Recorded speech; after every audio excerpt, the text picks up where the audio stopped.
warahmatullahi wabarakatuh. Perkenalkan, saya Yuliana Wijayanti Dan saya Prima Aulia Sahruli. Kami dari kelas 11 IPA 3 dan kami di sini akan membahas mengenai teks eksplanasi tentang banjir. Banjir adalah suatu fenomena alam yang berupa naiknya air sehingga menutupi permukaan tanah di wilayah tertentu. Banjir juga termasuk ke dalam bagian siklus hidrologi, yaitu siklus air di permukaan bumi yang mengalir menuju laut. Melalui siklus hidrologi tersebut, dapat dipahami bahwa banyaknya kapasitas air di permukaan bumi dipengaruhi oleh penyerapan air di dalam tanah dan juga curah hujan yang tinggi.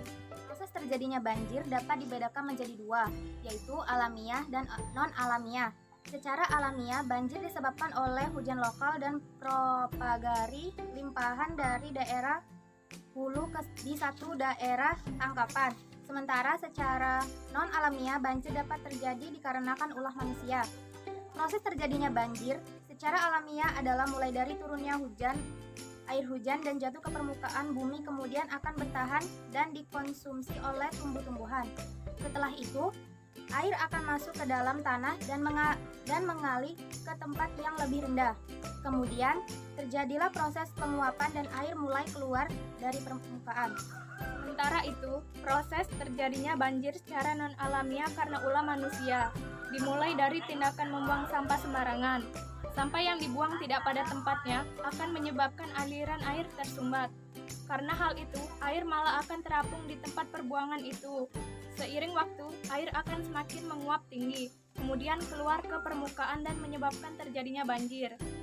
Setidaknya ada 3 dampak bencana banjir, yaitu dampak primer, dampak sekunder, dan dampak tersier atau jangka panjang. Dampak primer yaitu kerusakan fisik seperti rusaknya jalan raya, jembatan, mobil, atau bangunan. Dampak sekunder yaitu penyakit, gagal panen, kurangnya persediaan air bersih dan pangan, dan lumpuhnya transportasi. Dampak tersier atau jangka panjang yaitu ekonomi, runtuh akibat berkurangnya jumlah wisatawan, biaya pembangunan kembali, dan juga kelangkaan bahan pangan. Oleh karena itu, kami mengajak untuk kembali tertib membuang sampah. Jangan membuang sampah sembarangan atau ke area sungai yang justru dapat menimbulkan banjir dan efeknya kembali ke diri kita sendiri. Demikianlah yang dapat kami sampaikan. Kami akhiri. Wassalamualaikum warahmatullahi wabarakatuh.